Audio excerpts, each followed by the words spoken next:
Hola chicos, vamos con la segunda parte del tema 4, nuestra historia reciente. Hoy vamos con los grandes avances de nuestra época. Si recordáis la sesión anterior, estuvimos trabajando y hablando de los difíciles comienzos del siglo XX, hablábamos de la esclavitud, hablábamos del imperialismo, hablábamos también de la Primera y de la Segunda Guerra Mundial. Y hoy vamos a ver cómo no todo fue negativo, sino que había también pues, cosas positivas, hubo también cosas positivas en los comienzos del siglo XX y que también han ido afectando al resto de la historia del mundo a finales del siglo XX y en el siglo XXI, que es en el que estamos ahora. Comenzamos con la abolición de la esclavitud. Si recordáis, hablábamos en el tema anterior, o en la parte anterior del tema, que una de las consecuencias que había tenido el imperialismo y el colonialismo era la esclavitud. Recordamos un poco lo que era la esclavitud. La esclavitud es el Estado que tiene un esclavo. Es decir, es una persona que está bajo el dominio y sometimiento de otro sujeto y que por tanto carece de libertad. Es un sistema, como veis en la foto de la derecha, que es una foto real de habitantes de nativos africanos. Es un sistema en el que las personas son tratadas como propiedades. Se venden, se compran, se les obliga a realizar determinadas tareas y que sepamos que a lo largo de la historia la esclavitud ha estado reconocida e institucionalizada. En la actualidad todos los países prohíben la esclavitud, aunque todavía se estima que entre 20 y 30 millones de personas siguen siendo esclavos, porque la esclavitud no solo se presenta como veis en esta imagen, atados con cadenas, sino que se presenta de distintas formas. Por ejemplo, los niños soldados que luchan en las guerras pues son esclavos, matrimonios forzados en los que a uno de los dos cónyuges les obliga a casarse, no porque quieran, sino por obligación. Esclavitud por deuda, es decir, si yo debo dinero a alguien, estoy esclavo de esa persona porque le debo dinero. Bueno, pues la esclavitud en este momento actual sigue existiendo. Os voy a poner en esta siguiente diapositiva, os voy a explicar un poquito cómo la esclavitud ha ido desapareciendo o ha ido prohibiéndose a lo largo de las distintas etapas de la historia. En la antigüedad, en zonas de India y de China, pues se prohibió la esclavitud. Luego, durante la Edad Media, concretamente en el año 1315, Luis X, rey de Francia, también fue rey de Navarra, proclama un decreto en el que dice que los esclavos franceses deben ser liberados, y países europeos como Islandia y Suecia y también Japón en Asia prohíben la esclavitud en este periodo de la historia. Más adelante, en la Edad Moderna, el Papa Pablo III condena la esclavitud de todos los habitantes de las colonias en 1537. Sobre todo se refería a las colonias españolas y portuguesas que había en Sudamérica. Y España se convierte en esta Edad Moderna, en este periodo, en el primer país europeo en abolir la esclavitud en las colonias. Quiero deciros también que una cosa es prohibirlo y otra cosa es hacerlo. Puede haber un documento en el que se prohíba y luego no cumplirse. Es como las señales de tráfico. Yo puedo ver una calle en la que hay una señal de prohibido circular por esa calle y puedo circular. No quiere decir que porque esté prohibido no se vaya a hacer. Hay gente que incumple esa legalidad y esas normas. Pues hoy en día se sigue haciendo en el tema de la esclavitud. Y luego en la edad contemporánea hay un hecho que es muy importante, que es la Revolución Francesa, que ya trabajamos en el tema anterior, y que si recordáis, se proclamó o se publicó un decreto que era la Declaración de los Derechos del Hombre y del Ciudadano, en el que ya aparece algo que tiene que ver con la abolición o la prohibición de la esclavitud. En la Edad Moderna hay un documento a nivel mundial muy importante, que es la Declaración Universal de los Derechos Humanos, que ya lo trabajasteis, os mandé como tarea definirlo también en el tema anterior. Y concretamente el artículo 4 dice que nadie estará sometido a esclavitud ni a servidumbre, y que la esclavitud y la trata de esclavos están prohibidas en todas sus formas. Es decir, resumiendo, nadie tiene derecho a hacernos esclavos y nosotros no podemos hacer que nadie sea nuestro esclavo. Tan importante es y tan real es y tan de actualidad es que existe la esclavitud, que actualmente hay un día, el día 2 de diciembre, en el que se celebra el Día Internacional para la Abolición de la Esclavitud, para que veáis que es importante acabar con este tema tan negativo para la población mundial. Como hemos introducido en el apartado de la abolición de la esclavitud la Declaración Universal de los Derechos Humanos, aquí os pongo el artículo 1 del que ahora hablaremos, podemos decir que uno de los precedentes de esta Declaración Universal de los Derechos Humanos fue el Convenio de Ginebra, los convenios de Ginebra. Fueron proclamados por la Sociedad de Naciones y tenían que ver con los derechos de los soldados que se apresaron durante la Primera y la Segunda Guerra Mundial. Era una declaración, o era un convenio en el que se venía a decir que los soldados, aunque fuesen presos de un país o de otro país, pues tenían también unos derechos que había que respetar. Y teniendo como base este convenio de Ginebra, pues en 1948 la Asamblea General de las Naciones Unidas elabora esta declaración, elabora este documento en el que hay 30 artículos, que es un conjunto de normas y de principios que garantizan los derechos de todos los ciudadanos del mundo. Y el primero de todos es bastante claro, como lo tenéis aquí, os lo he destacado: soy libre e igual al nacer, y todos los seres humanos deberían recibir el mismo trato. Como os decía antes, la Declaración Universal de los Derechos Humanos se proclamó por la Asamblea General de las Naciones Unidas en París el 10 de diciembre y establece por primera vez los derechos humanos que deben protegerse en el mundo entero, para todos los habitantes del mundo. Se elaboró por representantes de todas las regiones del mundo. En ese momento, 58 eran los Estados miembros de la ONU.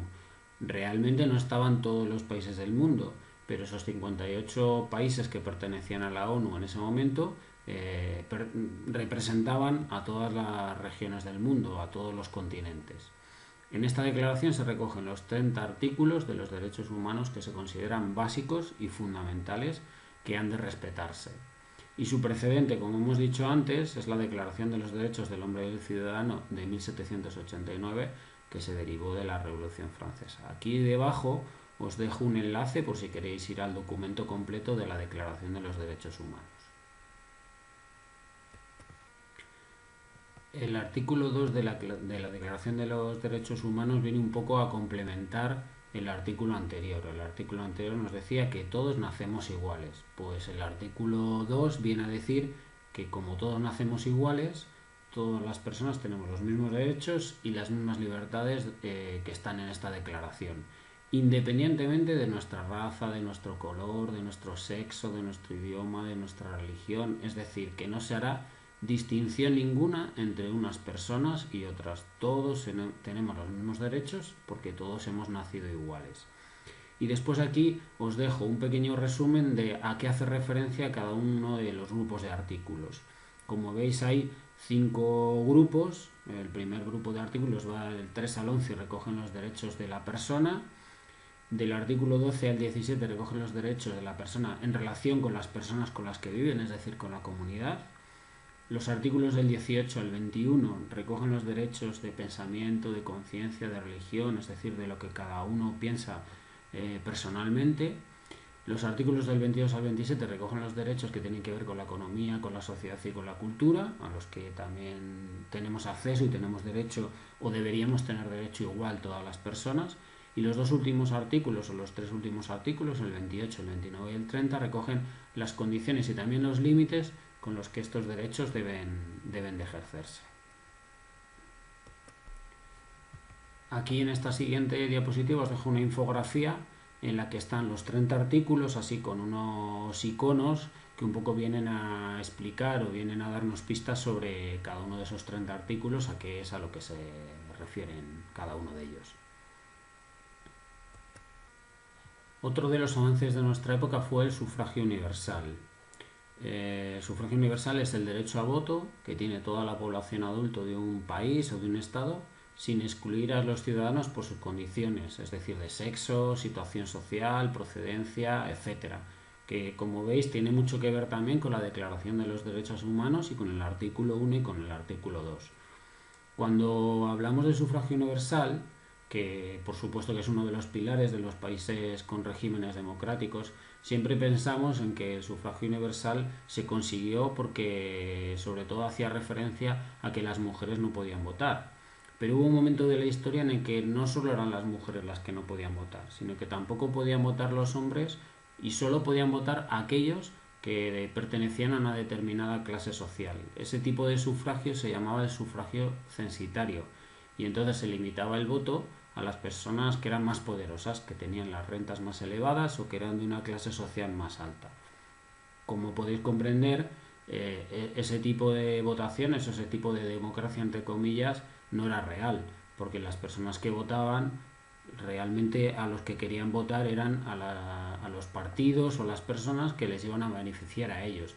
Y por supuesto que las personas que eran de clases sociales más bajas o que no tenían una economía tan alta como ellos, pues no tenían los mismos intereses y no tenían la posibilidad de elegir a alguien que pudiera defender sus derechos. Ya más concretamente, refiriéndonos al sufragio universal referido al voto femenino, podemos decir que en 1931 fue reconocido en España el derecho al voto de las mujeres, gracias a la Constitución Republicana de ese año, del año 1931. Y como no hubo votaciones hasta 1933, pues no pudieron votar por primera vez hasta 1933.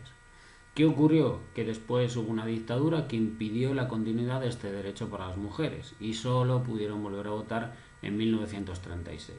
¿Qué volvió a ocurrir? Que se implantó poco después el régimen franquista, y volvió a impedirse el voto de las mujeres, y ya hasta el año 1977, después del periodo de transición que trabajaremos más adelante, los españoles no pudieron volver a ejercer su derecho al sufragio universal.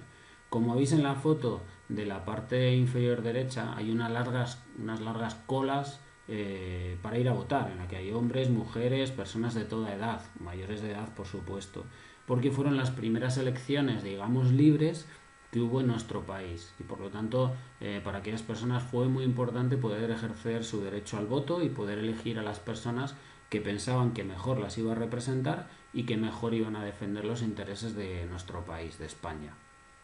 Os dejo aquí en la parte inferior un pequeño vídeo, es muy cortito, dura 1 minuto y medio aproximadamente, en el que explica un poco lo que es el sufragio universal. Aunque es del Congreso de los Diputados, está elaborado por el Congreso de los Diputados, y aunque pone en la miniatura sufragio universal masculino, hace referencia a los dos, al sufragio universal masculino y al sufragio universal femenino. Bueno, y ya para ir terminando vamos a acabar con el último punto de los avances de nuestra época, que es el establecimiento de los estados sociales. Primero vamos a definir qué es un estado social y por qué España es un estado social. En la Constitución Española de 1978, que es la que actualmente está vigente, el primer artículo dice que España se constituye en un estado social y democrático de derecho, que propugna como valores superiores de su ordenamiento jurídico la libertad, la justicia, la igualdad y el pluralismo político. Si os suena un poco esto de libertad, justicia e igualdad, pues también tiene que ver un poco con algunos de los apartados que propugnaba la Revolución Francesa y concretamente la Declaración de los Derechos del Hombre y del Ciudadano de aquella Revolución Francesa, que luego dio lugar, como hemos dicho anteriormente, a la Declaración de los Derechos Humanos. ¿Qué objetivo tiene un Estado social como España? Pues fundamentalmente corregir las desigualdades sociales y económicas, es decir, que todos los ciudadanos, como también dice la Declaración de los Derechos Humanos, que nacemos iguales y tenemos los mismos derechos, pues que tengamos también los mismos derechos a nivel social y a nivel económico. Y para que esto sea posible es necesario que las instituciones públicas, es decir, las instituciones que maneja el gobierno, pues hagan cosas para mejorar las condiciones de vida de todos sus ciudadanos. También es importante que los estados sociales garanticen las libertades y la seguridad de los ciudadanos, y esto tiene que ver también con el gobierno, con los distintos ministerios, y para ello es necesario que el gobierno intervenga y que ayude o que dé facilidades a la población y a la ciudadanía para que tenga acceso a servicios sociales como la educación, la sanidad y la vivienda. ¿Qué es lo que tiene que hacer un Estado social para conseguir esto? Pues fundamentalmente lo que tiene que hacer es invertir. Por ejemplo, invertir en educación. Aquí tenemos, por ejemplo, un ejemplo de un polideportivo, una pista de baloncesto o una pista deportiva que se está construyendo al lado de un colegio. Dotar a los colegios, a los centros educativos de equipamiento informático pues también es algo que hace que mejore la calidad de vida de la ciudadanía y que la educación sea mejor para los alumnos de ese país. Invertir también en sanidad, como hemos dicho antes, construyendo nuevos hospitales, dotándolos también de recursos como máquinas de rayos X, de TAC, que sean lo más modernas posible, para que puedan atender de la mejor forma posible a sus enfermos. Y otra de las formas que tienen los estados sociales para mejorar la calidad de vida de sus ciudadanos son las comunicaciones, construyendo mejores carreteras, autopistas, autovías, construyendo aeropuertos que sean más modernos, líneas de ferrocarril que nos permitan llegar a los sitios más rápido, de una manera más segura. Y en este sentido recordaros que España es uno de los países punteros a nivel mundial en la construcción de líneas férreas y de trenes. Por ejemplo, el AVE es un tren que estamos exportando a otros países, entre ellos a Japón. Por lo tanto, España es un estado social y lo que significa un estado social es esto. Muchos de los países del mundo han avanzado en este sentido de crear estados cuyo objetivo sea mejorar la calidad de vida de los ciudadanos y proteger su seguridad y que tengan los mejores servicios para poder estar lo mejor posible. Bueno chicos, pues con esto hemos terminado este vídeo en el que hemos hecho un breve repaso por los grandes avances de nuestra época, por la abolición de la esclavitud, la Declaración Universal de los Derechos Humanos, el sufragio universal y el establecimiento de los estados sociales. Espero que os haya servido, que os haya gustado y nos vemos en el siguiente vídeo, chicos.